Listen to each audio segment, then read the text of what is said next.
It's Jess Pettitt, and we are here today with Chapter 8, Media Agencies. Bum, bum, bum, bum. I'm very excited because we have Thomas, Regina, and Mir, three friends, new friends, and can't wait to become really good friends, who have stupidly volunteered to read the Media Agencies chapter. So before we get into my thoughts about the chapter and how it fits in with all the other chapters, let's open it up to you. We'll start with Regina. We'll go with you first. Overall, is there anything that stands out in the chapter that you want to make sure we highlight? Otherwise, we can just go in chronological order. Well, what really stood out in the chapter was that this was written by whiny crybabies. Mhm. I'm not clear. Well, they try to make it clear why they are so frightened by what they see as a new world order, that has been going on too long, and now we've got to bring it back in. Rein it back in. I definitely felt like the reigning kind of thing for sure. Thomas, do you have anything off the top that you want to say? Yeah, I would say two things. One, it's filled with contradictions from the beginning to the end of the chapter, and it it sounds like a desperate attempt to finish a first year like philosophy paper on why conservative ideology is, the next big thing. And it's Wow. and so in that case, it also fails to critique the purpose of journalism. And so that's where I really land with the emphasis of the whole chapter. So, Well, interestingly, I think the journalism and an under question that seems to be showing up everywhere is how do we protect free speech, recognize hate speech is a thing that can cause harm, but also honor something that used to be a common definition. I don't think it's a common definition anymore, called truth, right? And so then what does that impact journalism? I think is going to be an important topic, foreshadowing. Okay, Mir, what stands out for you? Say journalism that many times in this context, and I have Edward R. Good night and good luck. Yeah. What I really saw here is the angling for advantage being dressed up as hurt and wrongness. Mm-hmm. When we get to the frequencies they're talking about, which I know a thing or two about, yeah, there's a financial angle they're working here. And they're trying to dress it up in enough rectitude to make it actually pretty pompous. Yeah, I will talk probably a number of times about some of the common drum beats, but really emphasizing business and privatization is very loud, very, very loud. And in this crowd, perhaps I'm going to be the one that is like the most charitable to the authors, which is totally fine. I'm going to say, first off, they ran spell check. We're going to give them a golf clap for that chapter because that is a standout right there. That the chapter has been proofread. That is not the case throughout the entire thing. So the chapter itself is called Media Agencies, and it has two subsections. This is in case anyone not blood related to me is actually watching this video. So the U.S. Agency for Global Media, and then a second section, which is on corporate for public broadcasting. So the mission, as determined by this particular article, includes the Voices of America, which I did a very deep dive on because I didn't know anything about its origin, let alone their worry about it in its current state. There is also specific broadcasting related to Cuba, Middle East, Radio for Free Europe or Radio Liberty, Radio for Free Asia, and an open tech fund. Those are kind of, I didn't know that those, I'd never even heard of this department. So that's important to know what we're talking about. It also did talk a little bit about firewalls, security, taxpayer dollars, obviously, and what because taxpayer dollars are at the center of everything. But Mir, I think you might be probably the expert on this part, is my guess. But when it started talking about shortwave transmission and what is available and what isn't available, I was expecting it to take kind of a digital divide approach, right? That like we should be making all of this information available to everyone. And that would follow suit if its original format was American propaganda. It specifies American propaganda, not for Americans. That is not allowed to be the audience. Although any of us could access it, it's not written for us, which that sentence, I was like, giant question mark. Like, well, it's the what? same way we've got the CIA and the FBI out and in. Okay, so VOA and Radio Free What's It are out, and CPB is in. Ah, good distinction. Okay, good to Yeah. know. Regina, your hand was up. What were you going to say? I just lost my train of thought. Keep going. It was Okay. about the in and out, but keep going. Okay. Well, Thomas, I was going to come to you when you were talking about journalism. So I am trying again to be charitable, right? And so I am pulling the Princess Bride theory where you are keep using that word, but I don't think that word means what you think that word means. And so I'm going to apply that here in the sense that it, and Thomas, feel free to comment, and then we'll go back to Regina because I think she remembered what she was going to say, that it is to be apolitical, not anti-US. You're not allowed to say anything anti-US, but you're also not allowed to critique the actual US, right? So in this case, VOA started doing anti-Trump, anti-US stuff, even though it's supposed to be apolitical, and that's what they're trying to reverse. However, it is propaganda that is supposed to be loyal to the president's agenda. So nonpartisan loyalty to the president's agenda is the main sentence that I was like, I don't think that word means what you think that word means. Is that kind of what you meant about journalism generally or something else?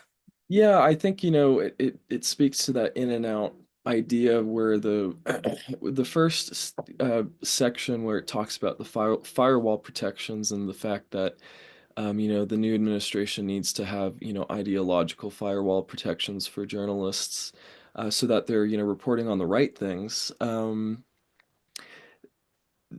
the first section, they're concerned about the fact that they think that journalists are going off the rail and having their own agenda and it needs presidential oversight. However, when it comes to the second section, it's contradictory because they say that with PBS and NPR and the Corporation for Public Broadcasting, they say that, oh, well, there's too much influence top down in that section. So it's like, well, what is it? Do you want journalistic integrity or do you want control over the narrative? And they don't make it clear at all how they envision the flow of doing that and who their audience really is, which is actually the most detrimental thing. The field goal posts, I'm attempting to use a sports metaphor, so let's tread lightly. But I think, again, I'm trying to be charitable, and now that I've listened to like the whole symphony, right, is that to tell America's story globally is what the t-shirt says. But what that means is journalism that is telling the truth. I'm using air quotes again about truth. Journalism to do its due diligence to uphold the president's agenda. Yes. Right. Which what it sounds like. Yeah. And I want to make sure, again, in case someone's actually listening to this, even if I completely 100% aligned with the president's agenda, which in my lifetime has not occurred, but let's pretend that I'm 100% aligned or at least more aligned with the current president's agenda, I would still want it to be critiqued. I would still want to know truth. I'd still want to know what's behind the agreements of things, which to me is the global understanding of what American democracy is because of the opportunity piece, right? Like, so that to me also resonated. Regina, you remembered. But Jess, you're a critical thinker. What? And I just sort of pick up that from you. Next thing, you're going to call me a feminist. I'm getting there. Critical thinker. So that's one reason why you've never stood 100% behind any presidential agenda, because you are a critical thinker. Even if you did stand behind that, as a critical thinker, you are going to seek to unpack the why and the wherefore. What is so convoluted here is that even though there's this desire for the outgoing and internal information is apolitical, if they're going to wrap perspective around a political agenda, around the president comes into office because of the party. So it's a political party that put this person in. It's not a nonpartisan job.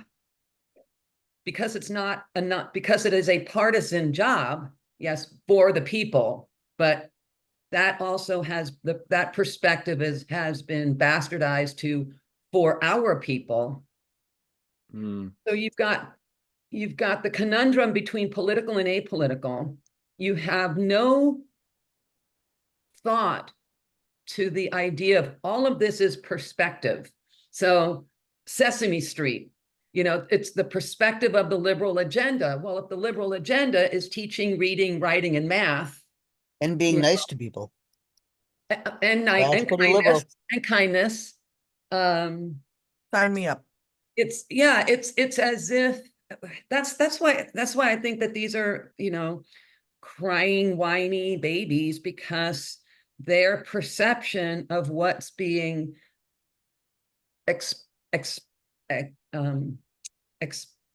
exploited, taken out of the country, the media agencies, the global media agencies, if they're reporting on Trump's actions as they are seeing as the reporter's truth, but now they see that as propaganda. So there is no clear, like Thomas was saying, there's no clarity on the definitions. What is political? What is nonpartisan? What is truth? But if everything has to filter down from the top office, then it's all political. So again, it's I don't know. It's just, sore losers type of thing. I don't know. Because when PBS was founded, it was a response to political, cultural, social tumult. Mm-hmm. That was the response, to create a different kind of playing field that people can come together and learn from each other. And that platform is still needed, but now that platform has been seen as something subversive and truthful and very, very politicized. Yeah. Mir, I saw your hand, and Thomas, I see your hand. What Regina, I want to pick up on you is, I want people to understand kind of these trends, right? Is that if something is necessary but can become politicized, it can potentially become the death of that thing. Well, look what happened to DEI. Right. Well, let's stick to organizations. Perfect example, but yeah. Yeah, if we stick to organizations, in the Project 2025, Acorn gets used in a couple chapters. Acorn was a nonprofit organization that one of the many things it did was register people to vote.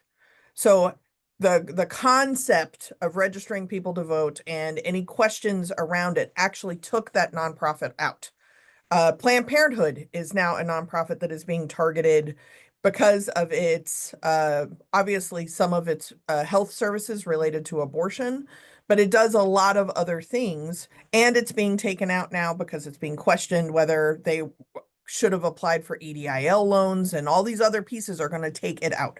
Public broadcasting is being targeted now as being arm of the liberal agenda, Right. instead of it being seen as critical of the existing presidency, regardless of who that president is. So Arms, or hands, not arms. So Mir, and then we'll go to Thomas. Okay, Mir. Okay. So need to disambiguate a couple of things here. So Perfect. my focus was on the Corporation for Public Broadcasting. Yep. They do not generate content. Not their job. Interesting. Corporation for Public Broadcasting. Now, we're completely correct about time of tumult. The Congress and the Public Broadcasting Act of 1967 was in 67 for reasons. But their job is to, and what they say is they are to steward the federal government's investment in public broadcasting. You were talking about digital access a bit earlier. Well, these are actually meant to provide digital access because it's meant to provide as close to universal access to free quality programming and information. And so what they do is they route that congressional funding out to local public broadcasting stations who are run by the local community and edited by the local community. This is actually what the Republicans usually claim they want. Right, because it gets back to the state, to the local level. Right. Yeah. And so what it's trying to do is provide that kind of access to information. And they are correct that, in fact, people have tried for a very long time to get rid of it because teaching all the children they possibly can that being nice to each other is a good idea tends to backfire when they want to be not nice to people. And there are some hilarious exchanges. I refer you to Mr. Rogers defending PBS. I refer you to Big Bird walking down the halls of Congress during one episode, and nobody wanted a picture op with Big Bird while they were trying to take down Big Bird. You know, these have this large approach, and they have the societal good as the focus. It's like our New Deals when we decided that it might be a good idea to feed people. And it's that kind of thing that this Such is an entitlement. Such an entitlement. Food, housing, Food. spoiled rotten. Yeah. Well, and do you want an educated public or do you want an uneducated public? Who does that benefit? Oh, that's a pretty loaded question right now. You're talking to a special ed teacher. Bring it. Right. I know, exactly. All right. So thank you for kind of separating those things. Thomas, your hand was up, and then I want to move to the Smith-Mundt Act just so that people know what the hell that is. Thomas. Well, yeah, and so first of all, the Sesame Street thing, it's obviously a red herring. And I made sure to double check my logic terms before this, so I'm pretty sure red herring's the right term, but Right. I was gonna say that it's intellectually dishonest to highlight Sesame Street as this terrible example of public education when before this group conversation now, I watched Mr. Rogers' congressional hearing to Senator Pastore, who was a Democrat, who actually was pretty aggressive against Rogers and challenging him on this grand notion that educating kids and their feelings and how family works, how grief works is important. And the one thing that arguably is the core of conservative values is trust, feelings, having good understanding of your family, and that's what was Mr. Rogers' pitch. That's what got him $22 million. And then it was 4 to 5 months later that Sesame Street started. So it's so. You're right, Regina. When before we started this, you said it was just the emotion behind writing this is just so poorly thought out that it's sad to see that people might get confused or misleaded by the information in here. So I think one of the things that I've been trying to do largely so that I could make it through 922 pages is that, like, what would it be like, right? So when I think about how devastated people in my friend circle were with this most recent presidential election, like, imagine what they felt like in 1974 when abortion was made legal, right? And they've waited 50 years. So that's a big bucket of time to get really in your feels about being mistreated. And the ideology is that not only are they being mistreated and ignored and oppressed and silenced, and murder is being sanctioned, don't also correlate that they're also pro death penalty. That doesn't work in this case. But like the heaviness that you've been feeling for 50 years, and now here we are, right? So one of the things that I think is important about the news stations, and I'm using news in an italicized quoted kind of way. I want to talk about the funding, and then we're going to go to the Smith-Mund amendment. But first off is that PBS and NPR are being equated to BBC, which they see as liberal journalism. And they use that they allude to journalism as propaganda, right? But CNN and MSNBC are the worst of journalism. I'm paraphrasing. But when I think about like Newsmax and Fox News and these other channels, they do not identify as news stations. They do not identify as journalists. They are content creators. They are media agencies that are doing, like, their mission now is to do kind of news theater. Well, and the voice of, they're doing, it's the voice of this new America. It's this voice of this conservative America, or the, I mean, I don't even know how to explain what we're in right now, because the infighting that's happening even before he's been sworn in between the two conservative factions, one more dogmatic than the other, but these new brands of conservatism are perplexing to me, because it's both new guard, the billionaires, and old guard, the conservative blue collar, no abortion, no homosexuality. It's the social cultural versus the, what's the other, the financial greed and self-worth. Yeah, social cultural ignorance in the same row as those that have no scruples, no morals, and they're just in it for the financial gain. But they're both coming from that platform, and it's very confusing to me. Yeah, it's interesting. So, okay, so then the other little twinkle light that I think is important to notice, and please correct me if I'm wrong, but budgetary systems, right, is that Congress approves the budgets 2 years in advance, and there are no additional appropriations. So it is important to mention that, at least as it is currently working, the 2 years in the future have been funded unless it gets changed. So it could be voted this coming year, for what will be 2 years out. So when a lot of the media coverage of Project 2025 has been the first 180 days.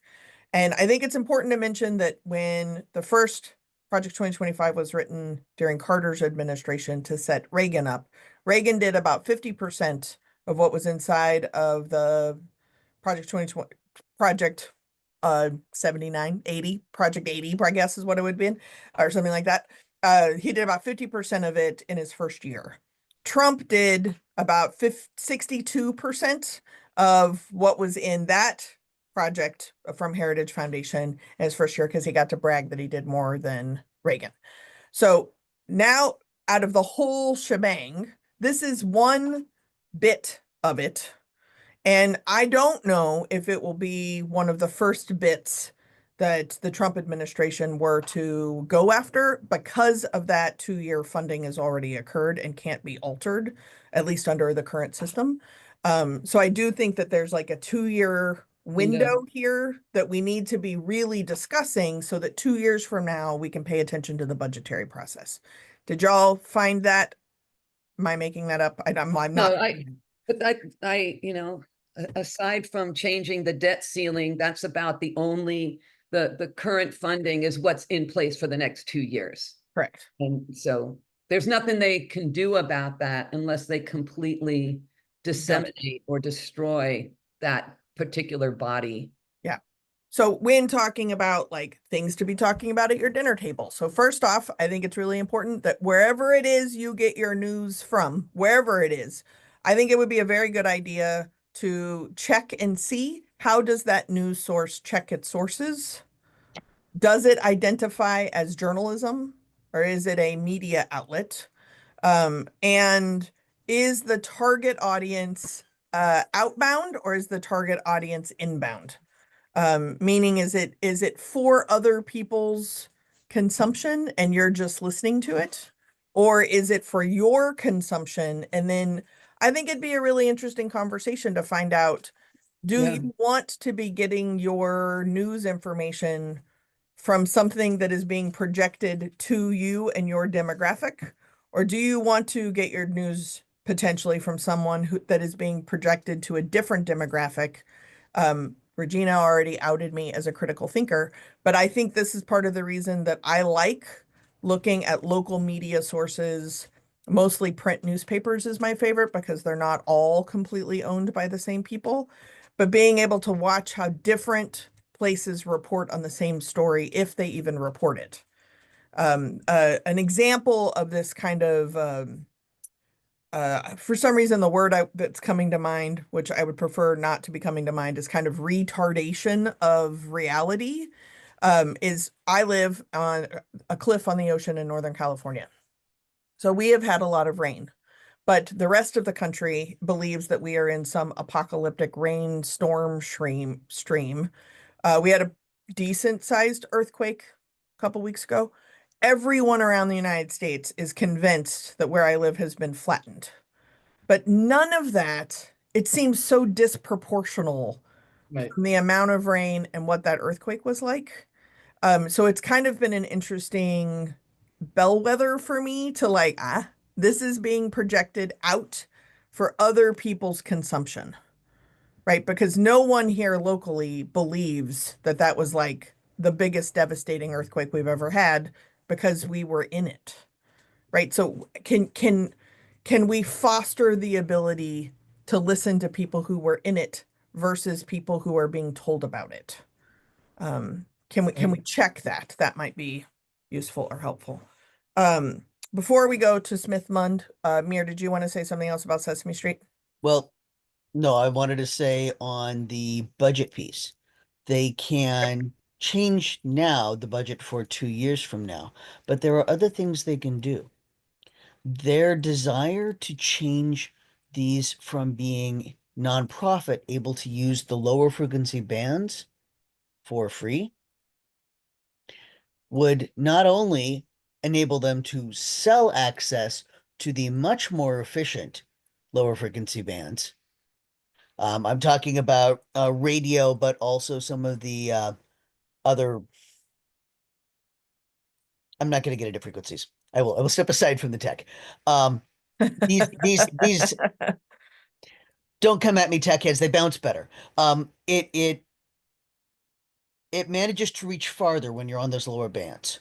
So they are very lucrative to resell, but also that already allocated budget can then be used to have to pay for less effective bands to transmit on in competition with the people who are already holding the rights to those bands.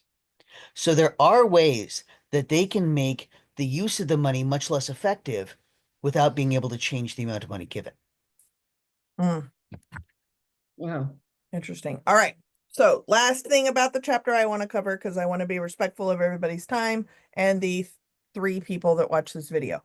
So I had never heard of the Smith-Mund Act, ever. One of the pieces that I think is important about the Smith-Mund Act that is actually, in theory, regulating what can be broadcasted, who the audience is for this. They're using the word propaganda to describe information that is targeted to an audience that is not Americans. What I thought was interesting is so the key principles is tell the truth, explain the motives of the United States, fascinating, bolster morale and extend hope, give a true and convincing picture of American life, methods, and ideals, combat misrepresentation and distortion. Distortion is the word I was looking for earlier. And aggressively interpret and support American foreign policy. Those are the original 5 intentions of what this is supposed to be doing. So I invite us to think about what we are watching, what we are reading, what we are hearing, what we're sharing on someone else's platform that someone else is making a profit out of, being social media platforms. Is it doing those 5 things? That would be important. The like little lightning bolts that happen. Number 1, it established the programming mandate that still serves as a foundation for the U.S. overseas information and cultural programs at the Department of State. In the Department of State chapter, it talks about U.S. Info and Education Exchange Act from 1946, and just as like a shout out to media agencies, but the Department of State isn't necessarily mentioned in the media agency chapter unless we're talking about visas, the White House, Congress, and kind of non-government stakeholders. It's kind of alluded to. The dissemination of information inside the U.S. would be done by only Congress, American media, and American academia. So for outbound messaging, that's this job. But inbound can only be done by Congress. I don't think it does that anymore. American media, which is being torn down, critiqued, and attacked, and American Academy, which is being torn down and attacked. This is something that we need to be talking about. The other kind of thing that it mentions is that to privatize the content creation, publication, and distribution of media as private sector media stands up, the government involvement should stand down. A very Republican concept. I think that might possibly be some of the justification for these news outlets in the US that are now identifying not as news outlets, but they're disguised as news outlets. Right. Okay. I'm looking at it through the lens of news agencies, capital N, to content creators. So one is, the New York Times had this very interesting and compelling article on what's happening in Syria. It's startling and stunning. But you can get Fox News to create content about what's happening in Syria. So there's journalistic reporting and news, capital N, and then news, lowercase n, which I think is all content creation and keeping the shareholders happy. Mm-hmm. Which is the focus. Thank you, Milton Friedman, right? Is it's all about shareholders. Thomas. Yeah, so I think you highlight a really Jess, you highlight a really important aspect of what a new administration wants to achieve with these media companies, regardless of how they persuade people, whether or not it's outward or inward. I think that to extend Eisenhower's reasoning to create like a defense mechanism for American soft power when World War II ended, we know that he said, beware the industrial complex, the military industrial complex. I think that can be extended to the media industrial complex in when it's in the hands of people who want to persuade the masses in a subjugating way, right? And I think that we just learned that Carrie Lake is going to lead the VOA, the Voice of America. And, in that case, even though Carrie in that setting, the message is going to be outward, obviously it's going to come back in. And I think in this case, I'll just end by saying that defense systems that are meant to protect the people will always have the opportunity and potential to harm the people that they claim to defend. And that can be said for the same for soft power. It doesn't have to be, here's the bullet that misfires and, injures the person behind you. It can be media institutions that do the same thing. So it could be an arm that is being used as a tool. Yeah. Regina, What were you going to say? No, I mean, that's a fair point. I love this idea of the media industrial complex, because what have we learned over these last, well, since 2016, and I I see, well, 2015, let's go, well, okay, we can go back even further, but let's just get him coming down the escalator. Yeah. And you know, that visual from then until now, this idea of news and media and truth and not truth and perception, this media industrial complex has really become parallel to military industrial complex. They're really on the same playing field. They both have similar objectives. They both hurt and elevate, you know, at the same time. Yeah. And I see that, I feel that the genre of media is what brought us to where we are today. And I do think it's important to invoke, because I think we forgot, right? But this 24-hour news cycle, like breaking news is a constant banner at the end. Like by definition, breaking news means this just happened. But we live in a society where something just happened.